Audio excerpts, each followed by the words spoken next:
Um, Years ago, I started this YouTube channel with the idea that I would get myself out of the restaurant. Over the past 5 years, I've gone back into restaurants, and this isn't a complaint. This is like just to me a reflection of what's going on. Restaurants used to be my home. It used to be the kitchen specifically was very important to me. I remember the first time I worked in a restaurant. I remember the first time I worked in a kitchen. I remember feeling at home, feeling at ease, feeling like this makes sense. And for 20 years, it took me around the world. I was able to work all throughout the States. I got to work in Bangkok. I worked in Tokyo. I worked in Paris. I got to work in France. I got to work in Jamaica. I mean, I traveled the world because of cooking. And over the past 2 years specifically, it's been a prison. It's been something that I really disliked. But it's been the only thing that I am good at. When I took my first break from restaurants, I went to construction. I was a project manager for a restoration company, and then I helped somebody open his construction company. And I was a fish out of water for sure. It was a large learning curve, but I was excited about it. But I had a very big problem with drugs and booze. And I've since curtailed that problem. I'm a 3-time recovering addict. The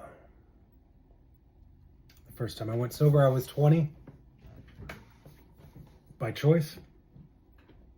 I was sober my whole 20th year. And then on the 21st birthday, I celebrated with my parents, and it was great, you know. Awesome birthday, you know. But years passed, and a lot of the same issues. And I got sober again when I was 36, something like that. And by choice. And then I opened my restaurant after being sober for 2 years, and I wanted to celebrate. So I hotboxed the Fox, is what I called it. The name of my restaurant was called the Wayward Fox, and I wanted to have a party. It's now 5 years later.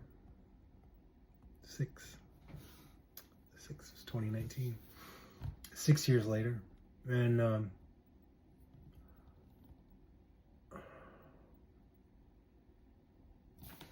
I missed a lot of time. I've got 2 amazing daughters. One's 11, one's 8, and I lost a lot.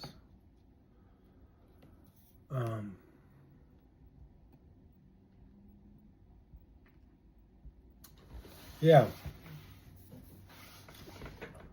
Why am I getting into this? It's mainly because I hope that somebody sees this and could be some sort of spark. It literally is never too late. I've been outside of the restaurant for 5 weeks now. I'm avidly pursuing my own personal interests, my own goals. I came up with this. Granted, it is a white labeled item. Like, it's a mini blackhead remover that I repurpose another thing. You know, you put it on this. I don't have one here right now, but boop, you put in your pen. I see it as a novel idea. I think enough people will buy it where I could make $1 million. I see it as a $1 million idea.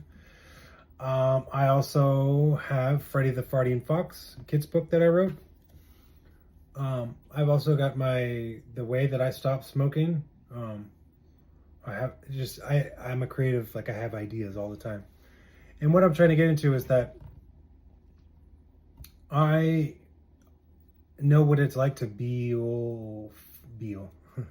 to be and feel alone. And it's horrendous. Depression's a weight that your whole family can't lift.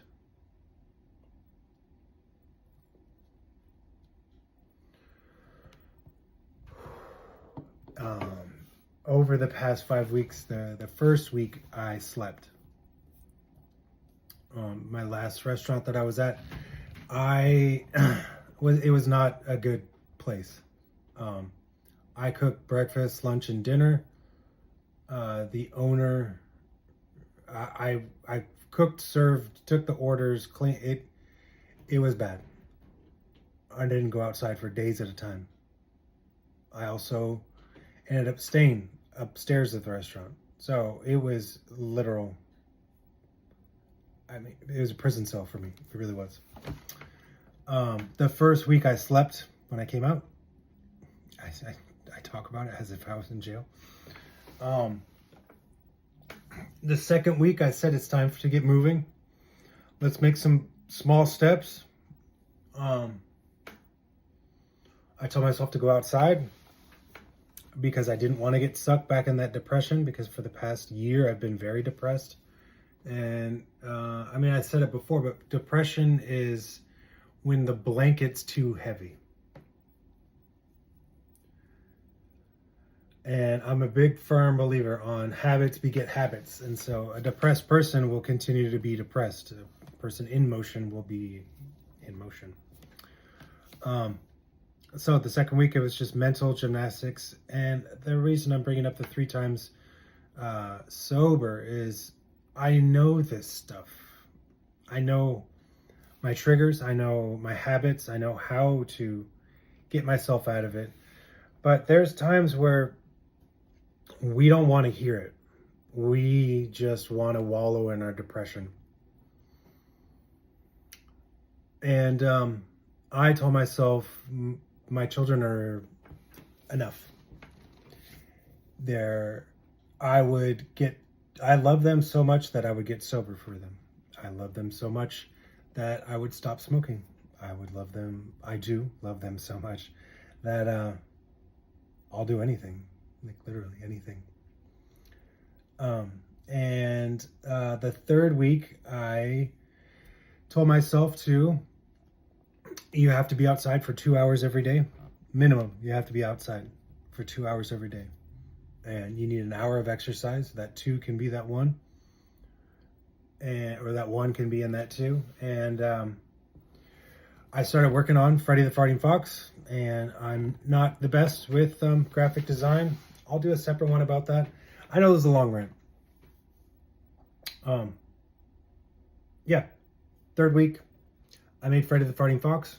I posted it. I've been sitting on PenFlow Plus for over a year now. It's been something that I've been wanting to do and I've just been too afraid to do it. And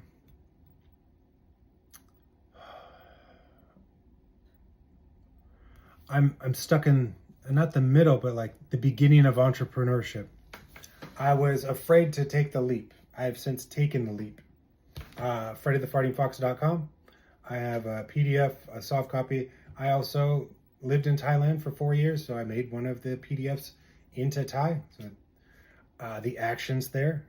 I am advertising on all social media platforms for Freddy the Farting Fox. I'm also now making video and content for PenFlow Plus. I got it as well. I have a PenFlow Plus website. So I'm making the actions. And I do know from my years of opening restaurants, it's not just open and you're making $1 million. I know that it takes time and persistence. And a lot of people saying that's stupid, or why don't you just do this, or why don't you do that? And I want to be a model, but also I'm tired of having other people tell me what to do.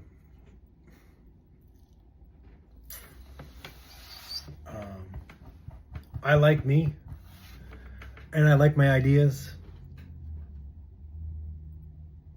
and I want to show my kids, myself, and hopefully a few of you out there that you can believe in yourself, even if you didn't for some time. No funny catchphrase today, you know? I just want to say, I believe in you because I believe in me.